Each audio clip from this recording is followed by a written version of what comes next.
आम आदमी पार्टी से अतिशी ने कहा कि पीएम मोदी अपनी ऊर्जा राज्य सरकारों को गिराने में खर्च कर रहे हैं। पहले सीबीआई, ईडी पीछे लगाते हैं, करोड़ों ऑफर करते हैं और फिर सरकार गिरा देते हैं। इन्होंने दिल्ली में भी यही कोशिश की। आम आदमी पार्टी के एमएलएज को 20-20 करोड़ का ऑफर दिया। आज महंगाई हमारे देश में चरम पर है। पेट्रोल और डीजल के दाम चरम पर है। आज भारत देश में बेरोजगारी अनप्रेसिडेंटेड है। इतनी बेरोजगारी इस देश ने कभी नहीं देखी। लेकिन आज सबसे बड़े दुख की बात है कि इस देश के प्रधानमंत्री को इस देश की सबसे विकट समस्याएं सुलझाने का समय नहीं है कि हम महंगाई की समस्या कैसे सुलझा सकें, हम बेरोजगारी की समस्या कैसे सुलझा सकें, आप डॉलर के सामने रुपए के गिरते हुए दाम को कैसे रोक सकें। लेकिन हमारे देश के प्रधानमंत्री का सारा समय, सारी ऊर्जा सिर्फ इसी में लगी हुई है कि वो अलग अलग राज्य सरकारों को कैसे गिराएं।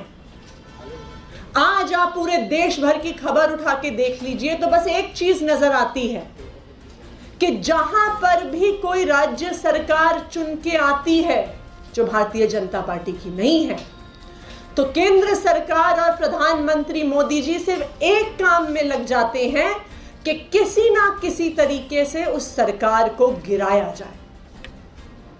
इसमें केंद्र की एजेंसियों को यूज किया जाता है, झूठे आरोप लगाए जाते हैं, फिर सीबीआई के छापे होते हैं, ईडी के छापे होते हैं, और फिर क्या होता है?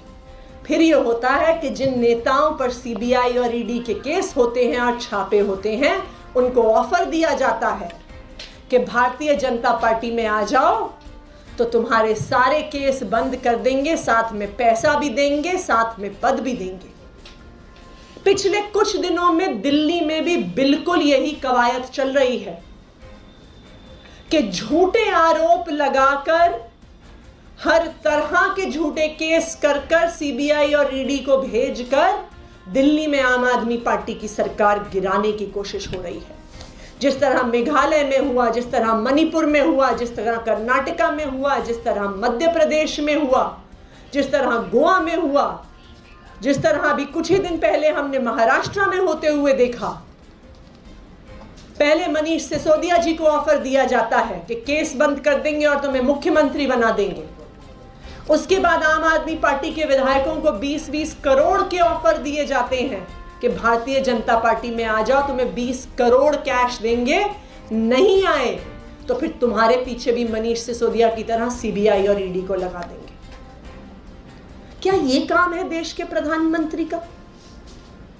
जब महंगाई है, बेरोजगारी है, पेट्रोल डीजल के बढ़ते हुए दाम है, रुपए का गिरता हुआ मोल है, तो हमारे प्रधानमंत्री चुनी हुई सरकारों को गिराने में लगे हुए हैं।